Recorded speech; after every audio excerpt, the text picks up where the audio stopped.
Hello everyone, आप सभी का स्वागत है फिर से हमारे यूट्यूब चैनल पर। तो आज हम लोग पढ़ेंगे अपनी नेक्स्ट क्लास किरण पब्लिकेशन बुक की हिस्ट्री की जो हमारी क्लासेस चल रही हैं डेली वो। ठीक है, तो आप सब लोग जल्दी से तैयार हो जाइए। और सबसे पहले जिसने भी अभी तक चैनल को सब्सक्राइब नहीं किया है, चैनल को सब्सक्राइब ज़रूर कर लीजिए ताकि आपको ऐसी वीडियोस डेली मिलती रहें।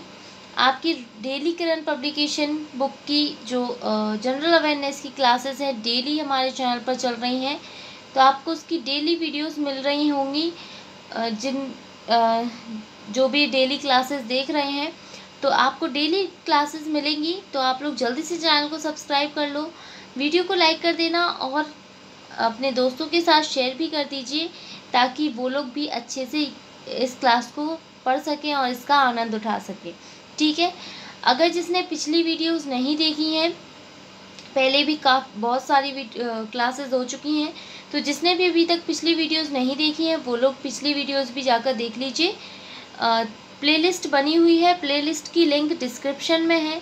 आप लोग डिस्क्रिप्शन में जाकर और लिंक पर क्लिक करके प्लेलिस्ट में सारी वीडियोस दी गई हैं, आप लोग जाकर देख सकते हो।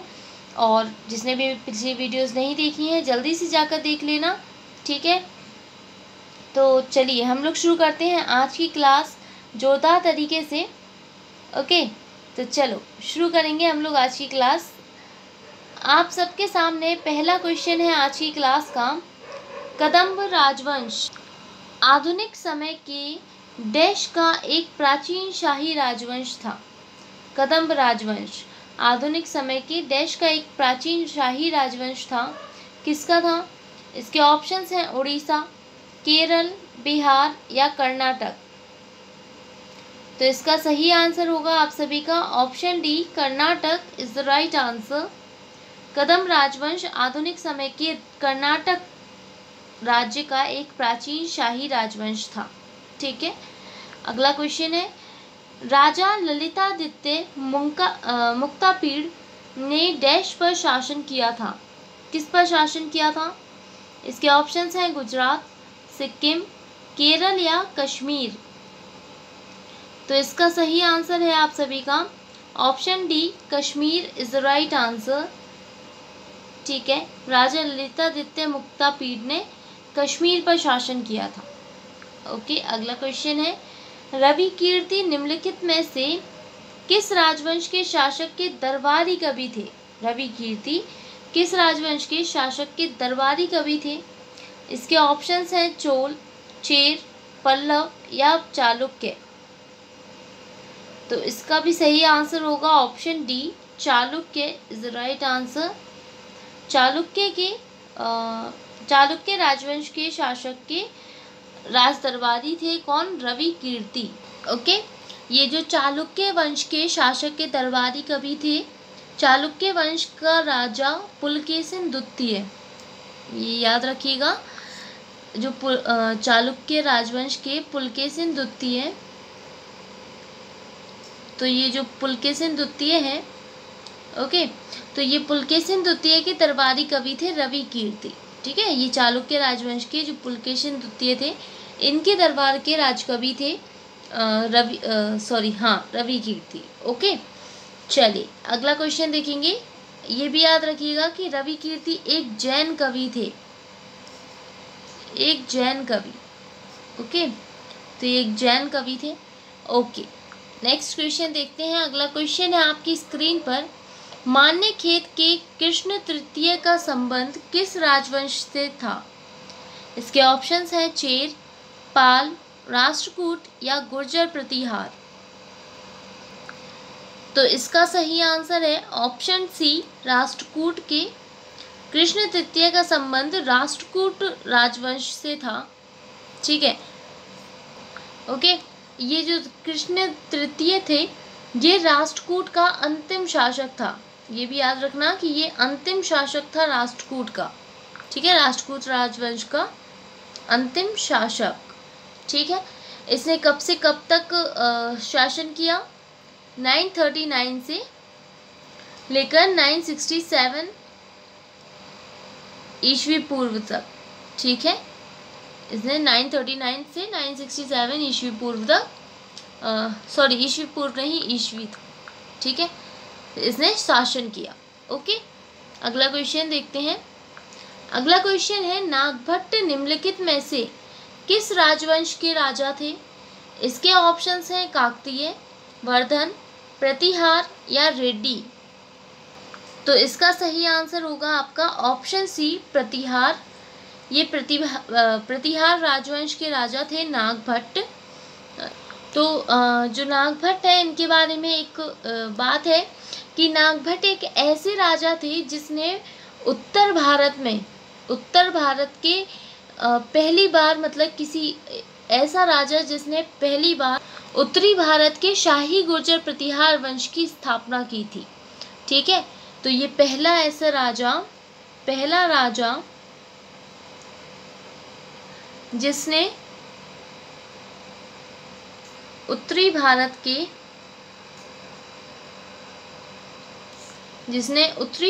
के शाही गुर्जर प्रतिहार वंश की स्थापना की थी। शाही गुर्जर प्रतिहार वंश की स्थापना की थी। गुर्जर प्रतिहार वंश की स्थापना की थी। ठीक है, तो इसको अच्छे से याद रखिएगा। चलिए अगला क्वेश्चन देखेंगे हम लोग। नेक्स्ट क्वेश्चन है, ऐहोल दुर्गा मंदिर लगभग डैश वर्ष पूर्व बनाया गया था? कब बनाया गया था? कब बना था ऐहोल दुर्गा मंदिर? इसके ऑप्शंस हैं 1700 में, 2000 में, 1100 या 1400 में।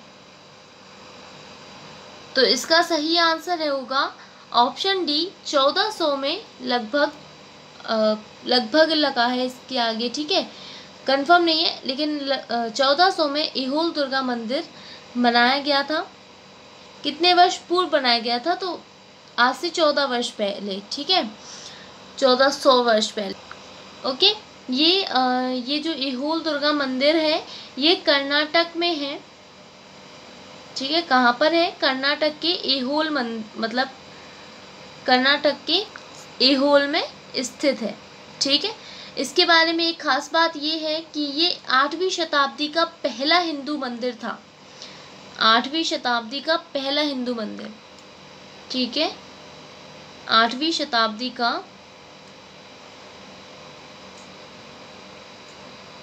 पहला हिंदू मंदिर। तो ये इम्पोर्टेंट है, आप लोग याद रखिएगा इसको। क्लियर? चलिए अगला क्वेश्चन देखेंगे। अगला क्वेश्चन है, निम्नलिखित में से किसने हिरण्यगर्भ नामक एक अनुष्ठान किया था? किसने किया था? इसके ऑप्शंस हैं दंती दुर्ग, गोविंद प्रथम, ध्रुव धारावर्ष या कृष्ण प्रथम। तो इसका सही आंसर होगा ऑप्शन ए, दंती दुर्ग ने हिरण्यगर्भ नामक एक अनुष्ठान किया था। ठीक है, तो ये जो हिरण्यगर्भ था, इसको स्वर्णगर्भ भी कहते थे। स्वर्णगर्भ, ठीक है, साहित्यिक अर्थ में। तो इसको साहित्यिक अर्थ में क्या कहते थे? स्वर्णगर्भ कहते थे। ठीक है, उसके बाद इस अनुष्ठान का उद्देश्य क्या होता था? इसका उद्देश्य था यज्ञकर्ता के क्षत्रिय के रूप में पुनर्जन्म की ओर ले जाना। ठीक है, इसका उद्देश्य जरूर लिख लीजिएगा। यज्ञकर्ता को क्षत्रिय के रूप में पुनर्जन्म की ओर ले जाना। क्षत्रिय के रूप में पुनर्जन्म की ओर ले जाना। पुनर्जन्म की ओर ले जाना। ओके, तो यज्ञकर्ता को क्षत्रिय के रूप में पुनर्जन्म की ओर ले जाना, भले ही वो पहले से क्षत्रिय हो या नहीं। इसका उद्देश्य मेन यही है। इसमें इंटरेस्टिंग यही है कि यज्ञकर्ता को क्षत्रिय के रूप में पुनर्जन्म की ओर ले जाना, भले ही वो जन्म से क्षत्रिय रहा हो या ना रहा हो। ठीक है, तो ये भी लिख लीजिए आप लोग कि भले ही वह जन्म से क्षत्रिय ना हो।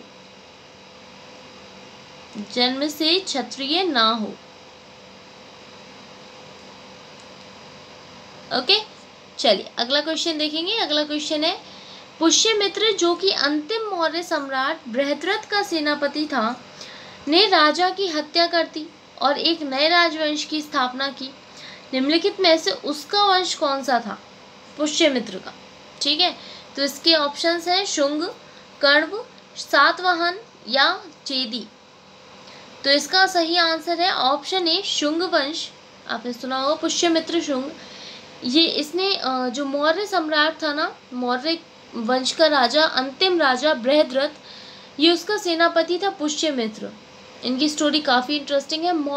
तो इन्होंने, ये सेनापति था पुष्यमित्र शुंग, मौर्य सम्राट का, मौर्य सम्राट जो बृहद्रथ थे, और इसने अपने ही राजा की हत्या कर दी थी और फिर इसने अपने एक नए वंश की स्थापना की थी। ठीक है, इसका नाम क्या था? शुंग वंश था। क्लियर? ओके, तो ये याद रखना, शुंगों की राजधानी क्या थी? शुंग वंश की राजधानी, उसकी राजधानी थी पाटलिपुत्र। ओके, पाटलिपुत्र। चलिए अगला क्वेश्चन देखेंगे। अगला क्वेश्चन है, चालुक्य राजवंश ने वातापी में शासन किया, जो आधुनिक समय में डैश भारतीय राज्य में है। किस राज्य में है? इसके ऑप्शंस है केरल, गुजरात, कर्नाटक या तमिलनाडु। तो इसका सही आंसर होगा ऑप्शन सी, कर्नाटक। ठीक है, चालुक्य राजवंश ने जहाँ पर शासन किया वो कहाँ पर है वो राज्य कर्नाटक में। ठीक है, अगला क्वेश्चन देखेंगे। रानी रुद्रमा देवी डैश राजवंश की प्रसिद्ध शासिका थी। किस वंश की थी? ऑप्शंस है पांडे, काकतीय, चोल या चेर। तो इसका सही आंसर है ऑप्शन बी, काकतीय वंश की। काकतीय वंश की ये प्रसिद्ध शासिका थी। ठीक, नेक्स्ट क्वेश्चन।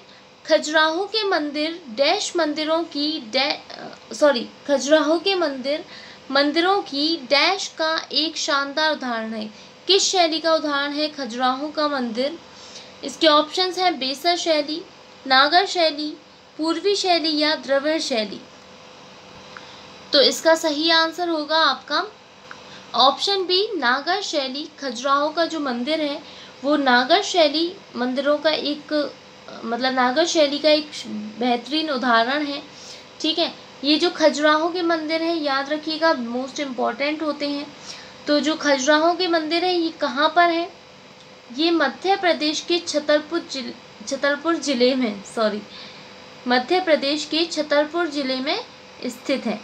ठीक है, मध्य प्रदेश के छतरपुर जिले में। Okay, clear?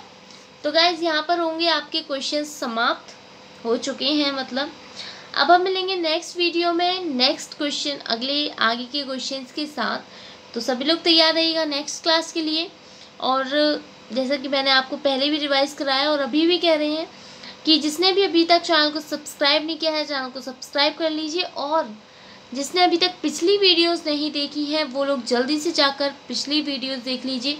बहुत अच्छे सेशन हुए हैं, सारे क्वेश्चंस उसमें हैं, तो आप लोग जाकर ज़रूर देख लीजिए। जो भी खासकर एसएससी की तैयारी कर रहे हैं, एग्ज़ाम्स पास है, एसएससी सीएचएसएल का एग्ज़ाम आने वाला है, सिर्फ 1 महीना बचा है, 1 महीने से भी कम दिन है। तो जल्दी से जाकर सारी वीडियोस देख लीजिए जिसने भी अभी तक पिछली वीडियोस नहीं देखी हैं। डिस्क्रिप्शन में लिंक है उसकी प्लेलिस्ट की, जल्दी से जाओ और क्लिक करो और सारी वीडियोस देख डालो। ठीक है, तो अब हम मिलेंगे नेक्स्ट वीडियो में। आप लोग नेक्स्ट क्लास के लिए तैयार रहिएगा और अब आप लोग अपनी तैयारी करते रहिए। Thank you and all the best.